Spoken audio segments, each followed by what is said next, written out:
contrato social e personalidade jurídica para frente. Certo? Eu não me recordo que dia que é a aula que nós começamos a tratar sobre isso. Mas foi a primeira aula depois da avaliação multidisciplinar. Certo? Deve ser aí a avaliação foi dia 6, né? Deve ser a aula do dia 8 ou do dia 13. Não? Isso, personalidade jurídica. 25 de março. Dia 9, professor, dia 9. Oi? Dia 9 já tá bom. Dia 9 matéria. Dia 9 vai ser o exame. Começa lá em contrato social da sociedade simples pura, certo? Quando nós falamos das cláusulas obrigatórias, cláusulas facultativas, alteração das cláusulas, registro do contrato, aquisição de personalidade jurídica.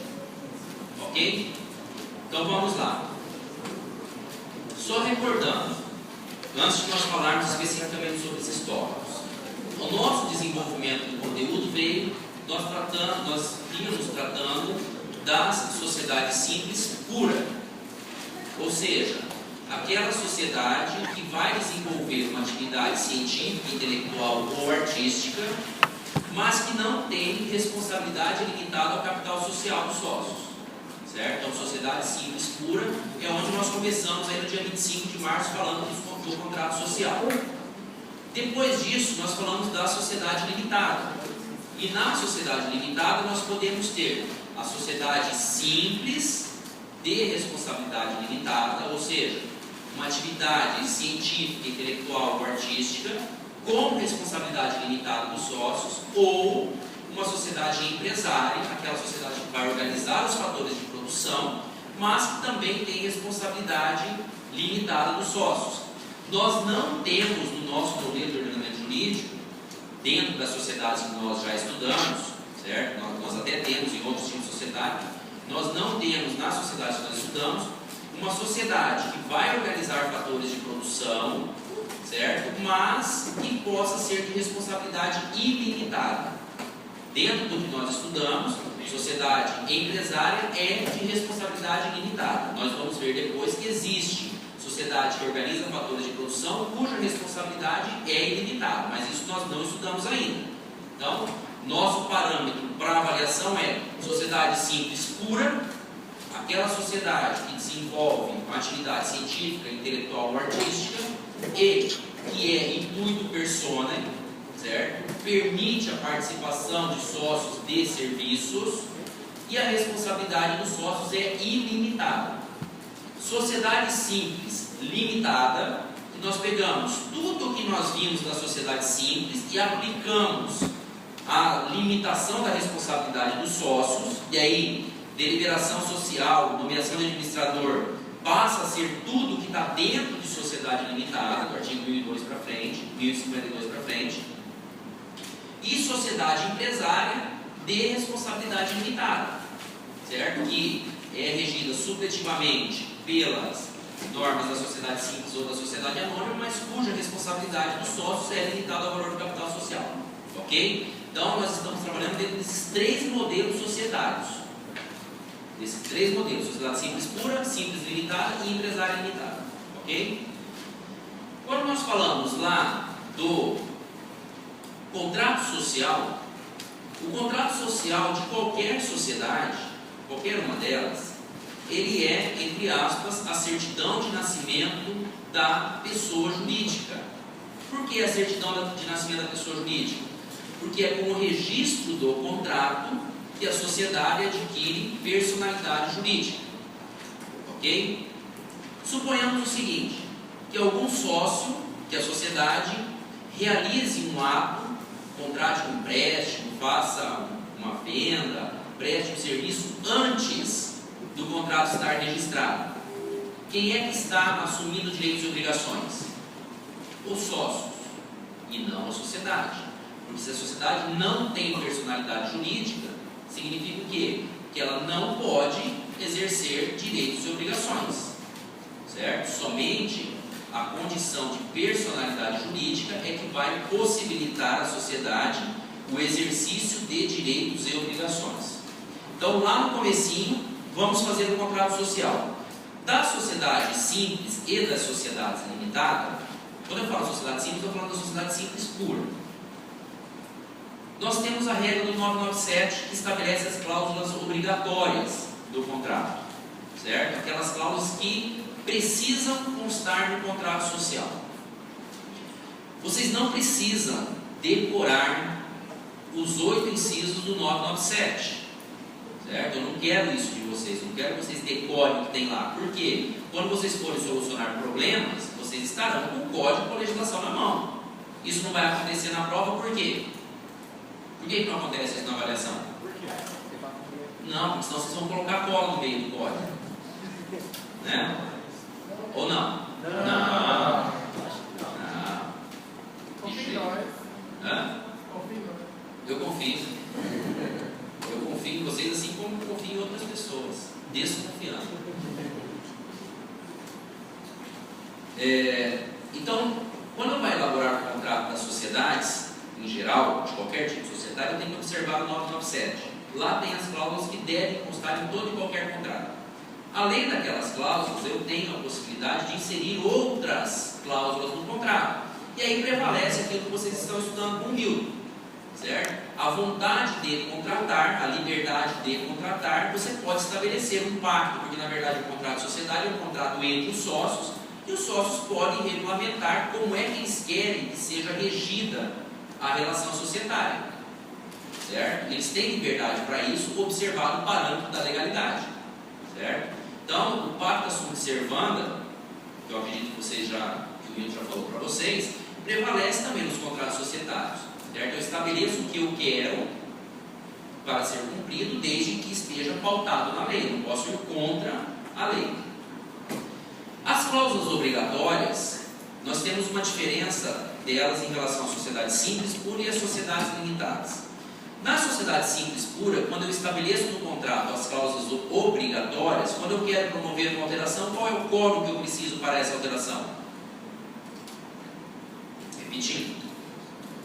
Na sociedade simples pura, fiz um contrato social, tem cláusulas obrigatórias, eu quero alterar uma cláusula obrigatória, qual é o quórum que eu preciso para alterar? Unanimidade. Nas sociedades limitadas, sejam elas simples ou empresárias, qual é o quórum que eu preciso para alterar o contrato social? 75% das cotas do capital social. Então aqui a gente já tem uma diferença, certo? Na sociedade simples é unânime, nas sociedades empresárias, 3/4 do capital. Na sociedade simples, se eu quero alterar uma cláusula facultativa, qual é o quórum que eu preciso? Maioria. E nas sociedades limitadas? Nas sociedades limitadas, qual é o quórum que eu preciso para alterar o contrato social? 3/4. Eu não tenho diferença na sociedade limitada entre cláusulas obrigatórias e cláusulas facultativas, certo? Na sociedade simples, sim. O artigo 999 do Código Civil estabelece lá, para alterar as cláusulas do 997, quórum unânime. Para as demais, maioria. Na sociedade limitada, eu não tenho isso. Qualquer cláusula do contrato, seja ela facultativa, seja ela obrigatória, 75%. Ok?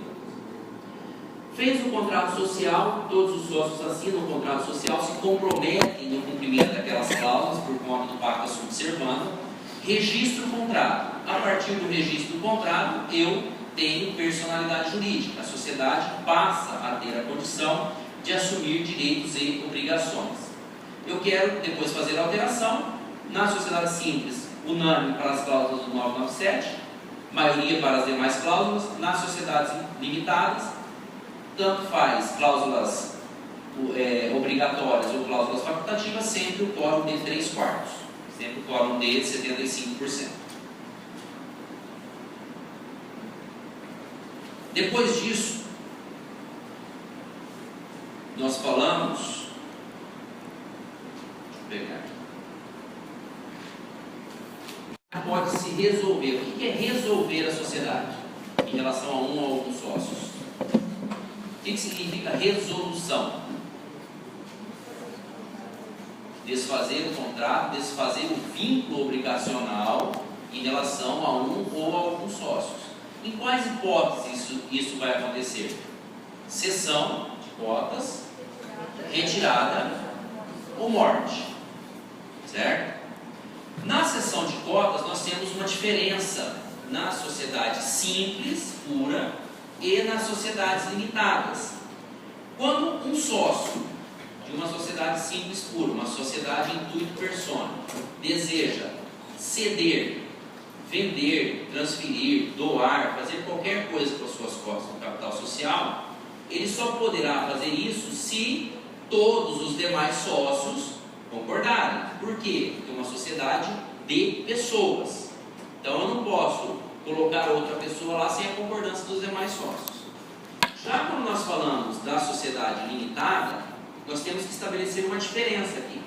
Se a cessão se opera entre sócios já, eu preciso da concordância de algum outro sócio da sociedade limitada? Não. Agora, se eu quero trazer um sócio de fora para a sociedade, o que é que eu não posso ter? Oposição de 1/4 das cotas do capital social. Então percebam que é uma diferença justamente por conta de ser uma sociedade de pessoas no primeiro caso e ser uma sociedade de capital no segundo, certo? No segundo caso, por ser uma sociedade de capital, eu não estou interessado se a pessoa quer ou não quer. Na primeira hipótese de vender de ceder para outro sócio, só importa a vontade do cedente e do cessionário. Na segunda hipótese de trazer um terceiro, eu só não posso ter a oposição de 25% das cotas do capital social. Por quê? Porque o terceiro não interessa para mim se ele é bonito, se ele é feio, se ele é inteligente, se ele não é. Interessa para mim dinheiro, capital. Então, tem capital? Seja bem-vindo. Não tem capital? Seja bem-vindo. Né? Tanto é assim que para a formação das sociedades limitadas não se admite sócio de serviço. O sócio precisa ter capital. Ah, eu quero montar uma sociedade, mas eu não tenho dinheiro. Vou recuar. Certo? Procura outro, vai montar outro tipo de sociedade, se vira. Mas na sociedade limitada não dá, não rola. Além da cessão, nós temos a possibilidade de retirada. E aí na retirada, nós temos que fazer uma diferenciação se a sociedade simples pura é por prazo determinado ou por prazo indeterminado. Se a sociedade simples pura for por prazo determinado, quando é que o sócio pode se retirar da sociedade? Somente provando justa causa. Certo? E se a sociedade for por prazo indeterminado? Notifica com 60 dias. Quando a sociedade é notificada, quando a sociedade toma conhecimento que um dos sócios quer se retirar da sociedade, ela tem um prazo de 30 dias. Para quê? Para optar pela dissolução da sociedade. Certo? Então a sociedade tomou conhecimento que um dos sócios quer sair, ela pode, nos 30 dias seguintes, dizer: olha, se você quer sair, a sociedade acaba, nós vamos dissolver a sociedade, liquida as cotas e aí nós vamos lá para a fase de dissolução. Tanto na cessão quanto na retirada, quando um sócio está saindo da sociedade, o que é que nós temos que fazer em relação às cotas do capital social dele? Liquidação. O que é liquidar as cotas do capital social?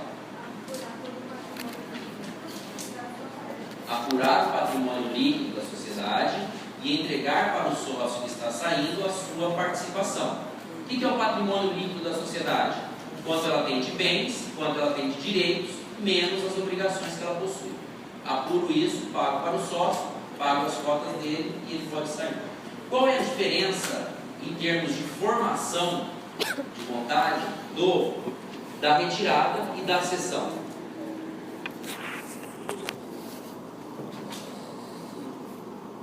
Quando eu quero ceder, eu preciso da manifestação de vontade de quantas pessoas? Bilateral. Certo? Eu tenho o cedente e eu o cessionário. Na retirada, eu só tenho a manifestação do sócio que quer sair. Certo? Ele vai sair. Não interessa se alguém vai comprar as cotas dele, se não quer que ele saia. Ele tem a vontade de sair e ele se retira da sociedade. Além disso, nós podemos ter a resolução no caso de óbito, no caso de morte. Certo? O sócio de uma sociedade simples faleceu, veio a óbito, aí nós temos que fazer também a sua retirada, a sua resolução em relação ao contrato societário. Para fazer a retirada, para fazer a resolução, nós temos 3 hipóteses no caso do sócio falecido. Quais são essas hipóteses? Liquidação, dissolução e sucessão. Então eu opto por, sócio morreu, vamos liquidar as cotas dele, apurar o patrimônio líquido, apurou o patrimônio líquido, vê quem são os herdeiros e paga para os herdeiros a sua cota à parte, certo? O sócio faleceu, tem 5 herdeiros, o patrimônio deu 20% para cada um e morreu o assunto. Ou então, quando o sócio faleceu, eu posso optar pela dissolução da sociedade. O JB faleceu, não tem interesse mais em continuar a sociedade sem o JB, né? Vamos dissolver a sociedade, vamos extinguir a sociedade. E por fim, eu posso optar pela participação dos herdeiros na sociedade, caso em que eu preciso da concordância de todos os sócios para os herdeiros ingressarem na sociedade, certo? E aí os herdeiros vão assumir a participação do sócio falecido na sociedade. Aqui também, no caso de liquidação e dissolução, nós precisamos promover o pagamento da parte que cabe do capital social a cada um. Ok? Quando é que nós podemos excluir um sócio minoritário? Justa causa ou incapacidade superveniente. Quem é o sócio minoritário? É o sócio baixinho. É o sócio que tem, entre aspas, menos participação do capital social. Menos. Menos é igual de menor. Certo? Você escuta todo dia e todo dia você vai continuar escutando. A pessoa tem menos chances se ela não estudar. O cara pode cometer um crime porque ele é de menor e não vai preso. Certo? Isso aí é normal. Vocês vão escutar hoje, vocês vão escutar amanhã, vocês vão escutar para sempre. Não se preocupem com isso. Vão só filtrando. Certo? Filtra, a hora que entra pelo ouvidinho, tira o A, coloca o O no lugar e segue em frente. Se for justa causa ou incapacidade superveniente, o sócio minoritário poderá ser excluído da sociedade, e o sócio minoritário é aquele que não tem participação montante na maioria. Então, significa aquele que tem menos cotas do capital social. Certo? Depois disso, nós falamos das hipóteses de dissolução da sociedade. Quando é que a sociedade poderá ser dissolvida? Nós temos as hipóteses de dissolução lá no 1033, além das disposições contratuais. Os sócios podem estabelecer no contrato outras causas de dissolução da sociedade. Decidiu-se por dissolver a sociedade. Na sociedade simples pura, a dissolução é decisão tomada por todos os sócios, certo? Todos os sócios vão concordar com a dissolução. Optei pela dissolução, qual é a primeira providência a ser tomada? Nomeia liquidante. E fica proibida a realização de novos negócios, certo? A sociedade, quando opta por ser dissolvida, por extinguir, ela não pode realizar novos negócios. O liquidante vai fazer o quê? Pegar os bens que já existem, os direitos que já existem, as obrigações que já existem, fazer a liquidação do patrimônio e entregar a cota parte que cabe a cada um dos sócios, certo? Entrega a cota parte que cabe a cada um, terminou o patrimônio da sociedade, nós vamos elaborar um documento jurídico que se chama distrato social. Distrato. Certo? Quem deu origem à personalidade jurídica foi o registro do contrato. Dissolvemos, fizemos o distrato, registramos, termina a personalidade jurídica da sociedade. Então nós temos certidão de nascimento da sociedade, contrato social, registrado. Certidão de óbito da sociedade, terminou a personalidade jurídica, distrato social. Certo? Liquidou o patrimônio societário, faço o distrato, os sócios assinam, registro, e aí a personalidade jurídica da sociedade estará extinta. Liquidação para dissolução da sociedade nós encontrarmos ali um saldo remanescente de dívidas sociais. Então, o liquidante foi pegar os bens, os direitos e pagar as obrigações, faltaram obrigações para ser liquidadas. O remanescente do patrimônio social, ou seja, as obrigações que sobraram, vai para quem? Para sócios, certo? E aí, na sociedade simples pura, os sócios respondem de forma ilimitada. Nas sociedades limitadas, os sócios respondem de forma limitada ao valor do capital social, certo? Embora isso esteja um pouquinho anterior no conceito lá que caiu na SAM, né, a consequência direta da inexistência de bens para suprir as obrigações é a responsabilidade subsidiária dos sócios, certo? E essa responsabilidade subsidiária poderá ser ilimitada no caso de sociedade simples pura e limitada em sociedade simples limitada e sociedade empresária limitada. Ok? As cotas do capital social que o sócio possui pertencem a ele, faz parte do seu patrimônio pessoal. E por fazer parte do patrimônio pessoal, essas cotas podem responder por dívidas sociais. Elas podem estar sujeitas a responder por dívidas sociais. Aí o credor de um sócio pode, não existindo outros bens do sócio, o sócio não tem mais nada de bem, certo? Não tem nem a mulher para chamar de bem. Se não tem bens, só remanesce o capital social que ele possui, a participação societária. Nessa hipótese de não existir outros bens, o credor pode pedir a penhora das cotas do capital social do sócio. Isso não garante ao credor que participar da sociedade, mas vai garantir a ele o recebimento dos lucros que seriam distribuídos aos sócios, serão entregues ao credor como forma de pagamento da dívida. Além disso, quando as cotas do capital social forem comuns ao casal, quando as cotas do capital se constituírem em bem comum, o que é bem comum? Aquele bem que pertence aos cônjuges, certo? Pertence ao marido e à mulher, ou ao marido e ao marido, à mulher e à mulher. Pertence aos cônjuges, a quem é,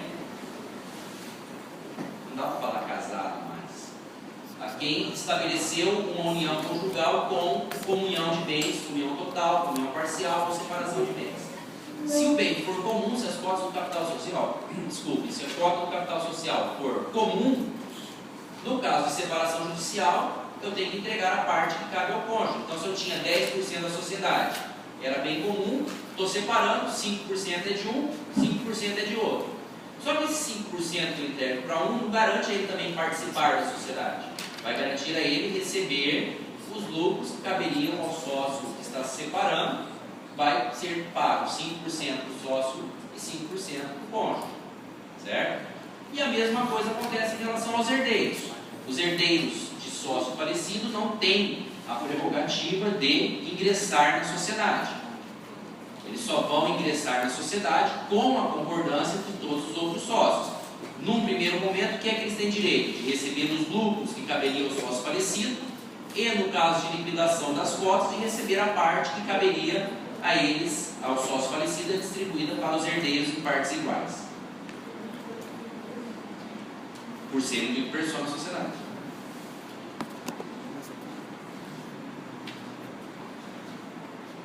Um minuto. Pronto. Administração da sociedade.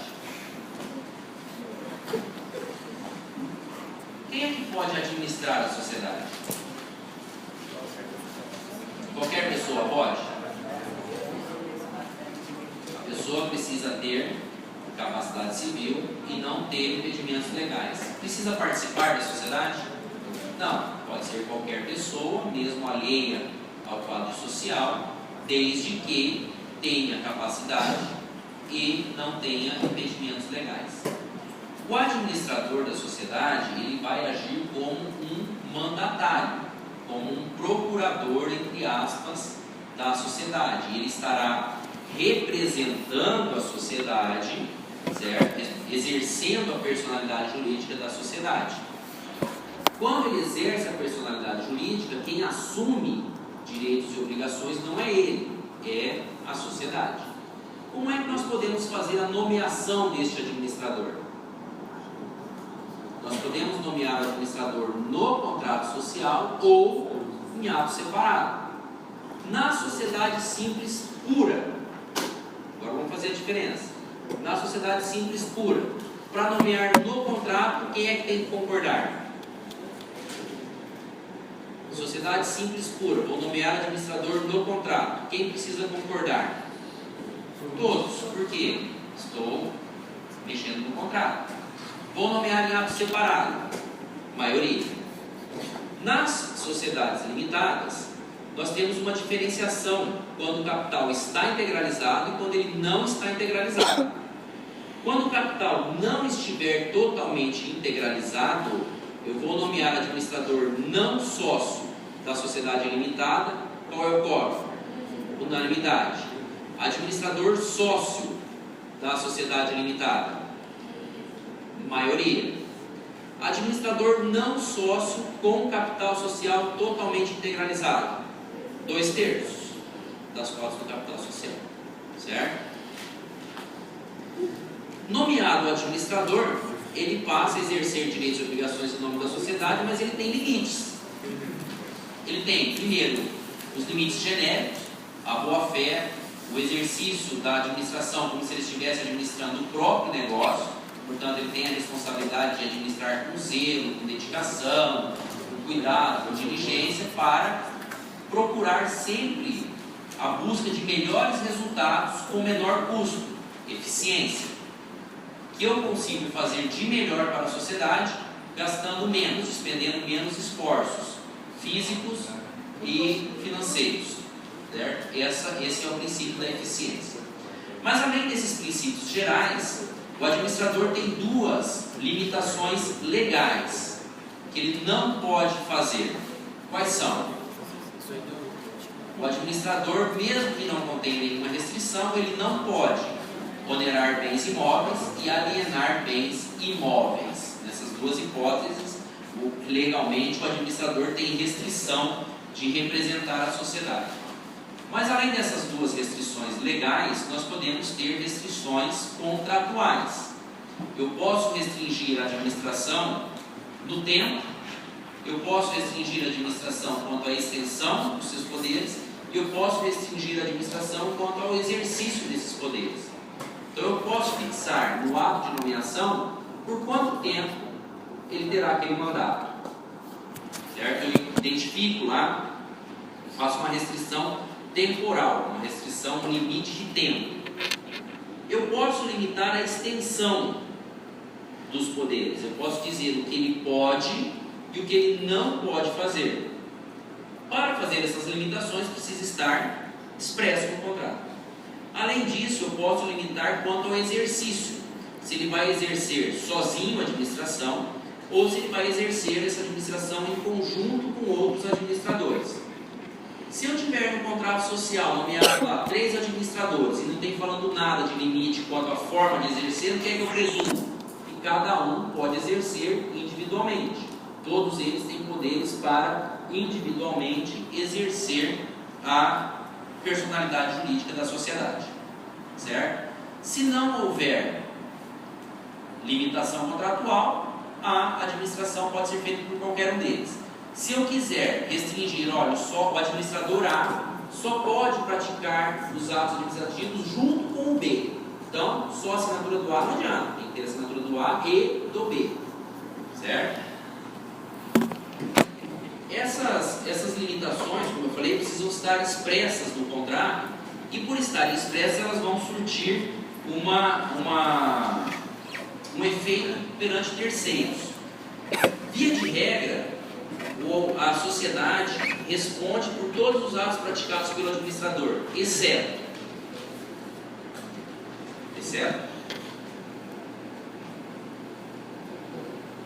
isso, teoria outra vez, 1015, parágrafo único, incisos 1, 2 e 3. Quando o administrador exercer a administração com excesso de poderes, que é a teoria outra vez, quando ele exercer a administração com excesso de poderes,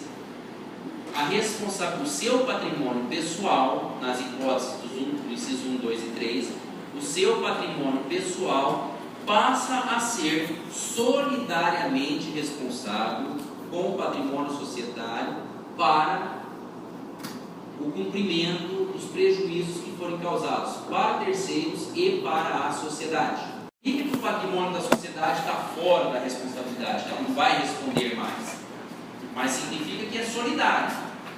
O patrimônio do administrador que agiu com excesso de poderes responde juntamente com o patrimônio societário perante terceiros. Vamos supor que o administrador não tem bens, a sociedade vai lá e paga e subroga no direito de cobrar o administrador quando ele tiver bens, certo? O administrador tem bens, ele vai lá e paga a obrigação perante terceiros, quando ele agir com excesso de poderes. Além desse excesso de poderes, nós temos a responsabilidade que é genérica, que está no artigo 1016, que se refere ao dolo e à culpa. Quando o administrador agir intencionalmente e causar danos para terceiros ou para a sociedade, o seu patrimônio pessoal ficará responsável por esses danos, por ressarcir esses danos. E a mesma coisa quando ele agir com negligência, imprudência ou imperícia. O seu patrimônio pessoal passa a constituir responsabilização perante o terceiro ou perante a sociedade pelos prejuízos que forem causados. Ok? Esse praticamente é o principal assunto do administrador, certo? Teoria ultra vires e a responsabilidade por dolo e culpa. Foi, Catarina, que está com essa carinha? Preocupada? Mas não é sexta ainda. Antecipado.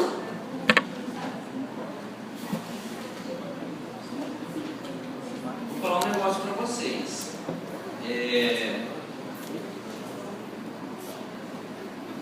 Só não vai gabaritar a prova quem realmente não tiver o mínimo de esforço, tá? Não significa que eu estou entregando as notas para vocês.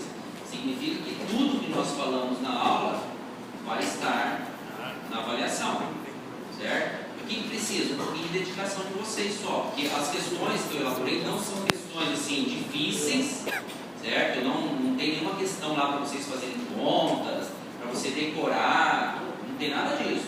As questões são para soluções práticas. Quando eu falei que não tem questões de fazer conta, muita gente já deu graças a Deus, né? Então não precisa se preocupar, não precisa trazer calculadora na sexta-feira. Depois que nós terminamos a responsabilidade do administrador, nós entramos na sociedade limitada. Qual é a principal característica da sociedade limitada? Fundamental. A responsabilidade patrimonial pessoal dos sócios está, em regra, limitada ao valor do capital social que ele integralizou na sociedade. Certo? Essa é a principal característica. O que muda da sociedade limitada para a sociedade simples pura? O intuito persona passa a ser o intuito de capital. Eu tenho agora uma sociedade de capital. Essa sociedade de capital pode ser uma sociedade que vai exercer uma atividade científica, intelectual ou artística, ou pode ser uma sociedade que vai organizar fatores de produção. Então, no caso da sociedade limitada, o patrimônio pessoal do sócio só vai responder até o limite, em regra, do que ele integralizou de capital social. Por isso que nós temos uma regra específica para as sociedades limitadas em relação à integralização. Qual é essa regra? Eu subscrevi capital. O que é subscrever? Eu fixei o capital. Falei, ó, o capital da sociedade tem que ser 500 mil. Eu pego esse capital social e divido em cotas de capital social. Dividi esse capital em várias partes. E cada sócio tem a obrigação de integralizar essas partes, entregando o dinheiro para a sociedade. Se algum dos sócios não cumpre essa obrigação, o que acontece com os demais sócios? Não com o sócio remissor, com os demais. Eles passam a ter responsabilidade solidária pela integralização. Por quê? Aqui na sociedade limitada, nós não temos. Como é que nós não temos? Nós temos duas hipóteses de redução de capital social, mas não no caso de não integralização. O capital social, quando ele é subscrito, quando eu fixo o capital, eu estou fixando o quê? A responsabilidade patrimonial dos sócios. Fixei essa responsabilidade, eu não posso reduzir essa responsabilidade, certo? Por não ter integralizado. Eu tenho duas hipóteses legais que eu tenho para isso, mas eu não passei para vocês. Fixado o capital social, se um sócio não integralizar, os outros sócios precisam fazer a integralização, porque o capital subscrito ele precisa chegar até o valor integralizado, ele precisa ser integralizado, ele precisa chegar até o limite que foi contratualmente fixado. Então os sócios são solidariamente responsáveis pela integralização do capital social do sócio remisso. Falando em sócio remisso, quando um sócio da sociedade limitada deixar de integralizar capital social, nós consideramos ele remisso. O que nós temos que fazer? Notificar ele, concedendo um prazo de 30 dias para integralizar o capital, purgando a mora, fazer o cumprimento da sua obrigação. Passados os 30 dias, nós temos algumas possibilidades em relação ao sócio remisso na sociedade limitada. Quais são essas possibilidades? Óbvio, pela exclusão do sócio, certo? Segundo, faço a redução da cota dele ao valor efetivamente integralizado. Terceiro, alienação forçada das cotas do capital social. E quarto, exigência da integralização cumulada com eventual indenização. Na exclusão do sócio, na redução das suas cotas ao valor efetivamente integralizado, o que é que os outros sócios têm que fazer com o capital social? Integralizar a parte do sócio remisso, certo? Porque eu não posso reduzir o valor do capital social. Então, se o sócio remisso tinha se comprometido a integralizar 200 mil, integralizou só 100, beleza, vou optar por excluir ele da sociedade. O que os outros sócios têm que fazer? Pegar os 200 mil e integralizar. Vou optar por reduzir as cotas deles a 100 mil. O sócio remisso vai ficar com 100 mil. Os outros 100 mil, os sócios remanescentes têm que integralizar. Ah, mas os sócios não têm condições de integralizar, não tem dinheiro para integralizar. Excelente. Exclui o sócio e aliena forçadamente as cotas dele. Pega um outro sócio que tem dinheiro e coloca. E o que importa para mim é o dinheiro. Alienação forçada, que é a terceira hipótese. Não, a indenização é cumulativa só com a integralização. E daí ele vai continuar fazendo parte da sociedade, porém ele terá que ressarcir os prejuízos da sociedade dele. Em todas essas hipóteses, quando o sócio remisso sair da sociedade, nós temos que fazer a sua liquidação.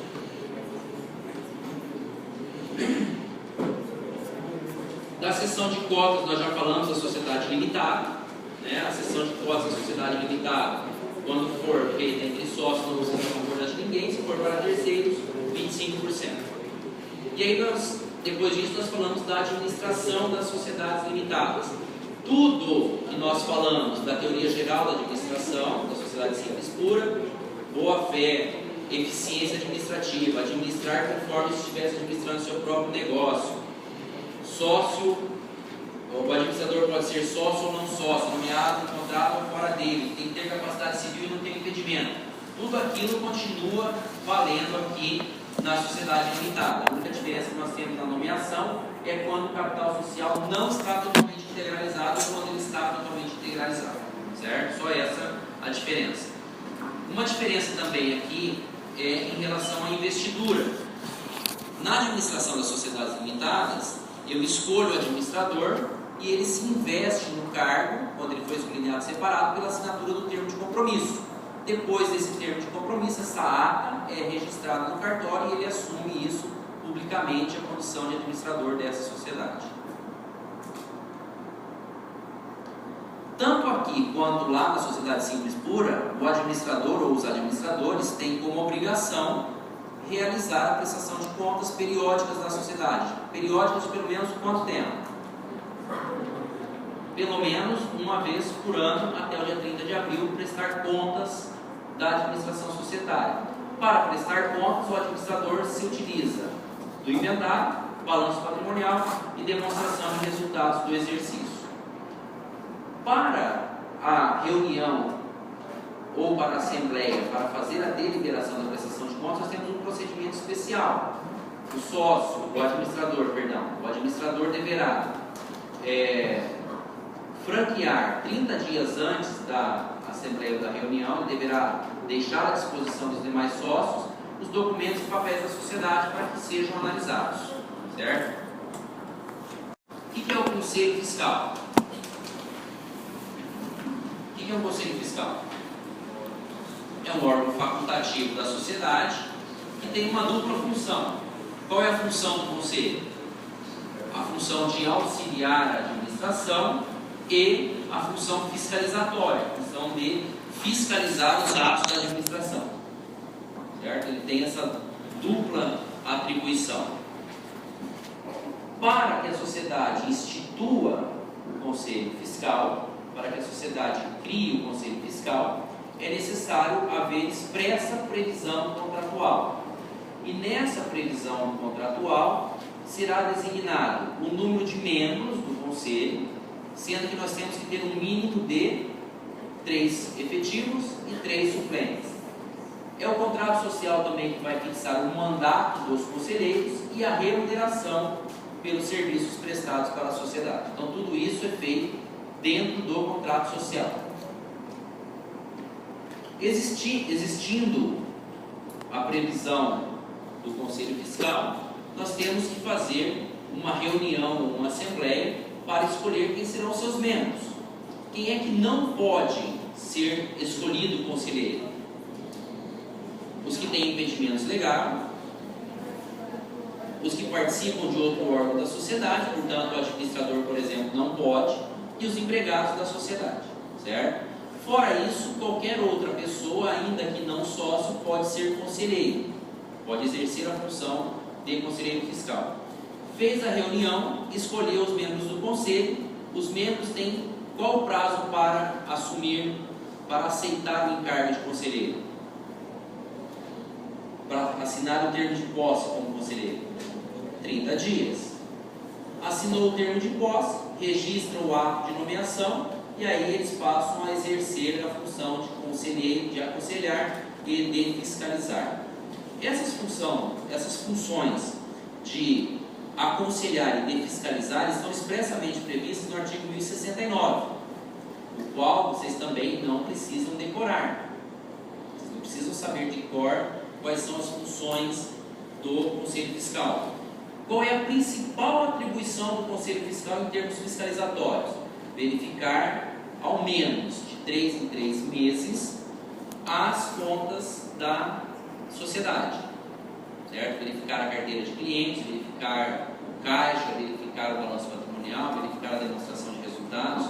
Tudo isso precisa ser feito pelo Conselho Fiscal, precisa ser estabelecido pelo Conselho Fiscal. Sobre a responsabilidade dos conselheiros, nós temos a mesma responsabilidade estabelecida para o administrador lá no artigo 1016. Os conselheiros não respondem pela teoria ultra vires, certo? Os conselheiros só são responsáveis por dolo ou por culpa. Quando eles agirem dolosa ou culposamente, o patrimônio pessoal dos conselheiros também será solidariamente responsável pelos prejuízos que forem causados para terceiros e para a sociedade. Qual é a principal falha que um conselheiro pode praticar? Deixar de fiscalizar a contabilidade da sociedade no prazo que está previsto como obrigação para ele fazer isso, certo? Ele tem o dever funcional, ele recebe para isso, de fiscalizar periodicamente, e ele deve comunicar para a administração, para os sócios, eventual erro, fraude que ele encontre na contabilidade.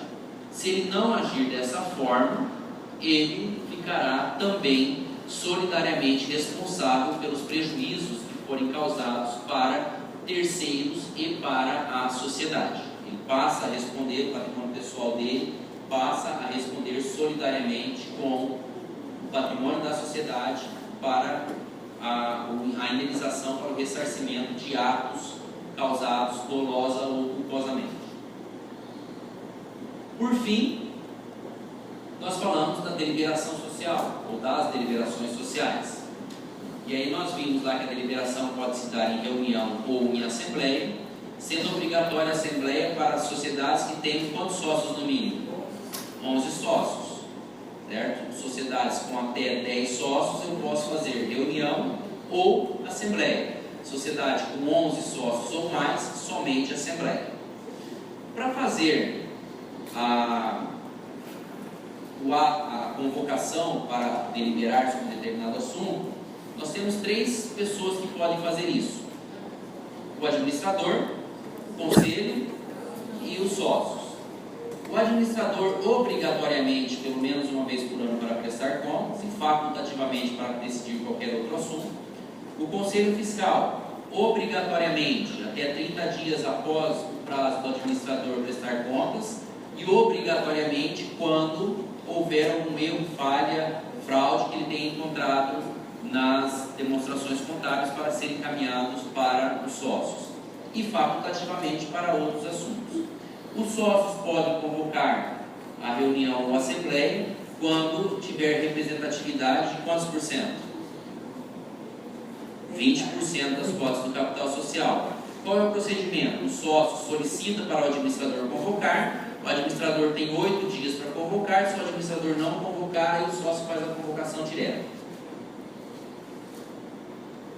E aí nós temos as matérias legais, que estão lá no 1071 para serem decididas. De acordo com a importância da matéria, nós temos uma graduação do número de votos necessários para aprovação. Para instalar a assembleia, no ato convocatório, eu tenho as pessoas que podem convocar, eu preciso convocar a assembleia. O ato convocatório precisa designar o quê? Local, data, matérias a serem discutidas e votadas e horários de início, horários de convocação, primeira convocação e segunda convocação. Para instalar a assembleia em primeira convocação, qual é o número de presentes que eu preciso? Representativos de 75% das cotas do capital social, 3/4. Em segunda convocação, com qualquer número de presentes. E aí eu tenho as matérias para serem decididas. Quando eu verifico a existência de quórum, eu tenho os atos preparatórios. Quais são os atos preparatórios de uma assembleia ou de uma reunião? Nomear o presidente e nomear o secretário. Quais são as funções do presidente? Velar pelo cumprimento das normas legais e contratuais. É o presidente que vai verificar se há quórum para começar, é o presidente que vai verificar se há quórum para deliberar, é o presidente que faz a leitura da ordem do dia, quais são as matérias a serem discutidas, é o presidente que faz a contagem dos votos para ver se é aprovado ou se é reprovado, e é o presidente depois também que vai ser responsável pela ata da Assembleia. O secretário exerce uma função de auxiliar do presidente, certo? O secretário vai auxiliar no decorrer da Assembleia ou da reunião. Esse presidente e esse secretário são nomeados para o ato. Não significa que futuramente eles também serão os mesmos. Isso vai mudar de acordo com a reunião ou a Assembleia a ser realizada. Instalei a Assembleia, ou seja, posso dar início às discussões. Aí eu tenho as matérias legais e os quórums legais para a aprovação dessas matérias. Quando a sociedade quiser decidir sobre a alteração do contrato, incorporação, fusão, dissolução ou suspensão do estado de liquidação, 75%. Certo? São matérias cuja decisão precisa ser mais rígida, precisa de 3/4 da aprovação. Outras matérias como nomeação de administrador em ato separado, destituição de administrador, fixação da remuneração do administrador quando não estiver previsto no contrato, pedido de recuperação judicial, maioria 50%, mais de 50% das cotas do capital social. Outras matérias legais para as quais não haja quórum específico, as matérias contratuais e a prestação de contas, maioria das cotas do capital social de quem estiver presente na reunião ou na assembleia. Terminada a reunião, vai ser elaborada a ata de reunião, onde vai constar tudo que aconteceu na reunião, a data, o horário, quem estava presente, quais foram as matérias discutidas, quais foram as discussões, qual foi a votação, quem votou a favor, quem votou contra, se foi aprovado, se foi reprovado. Faz a ata, os presentes assinam a ata e essa ata é levada para registro no órgão de registro da sociedade. Certo? É só isso.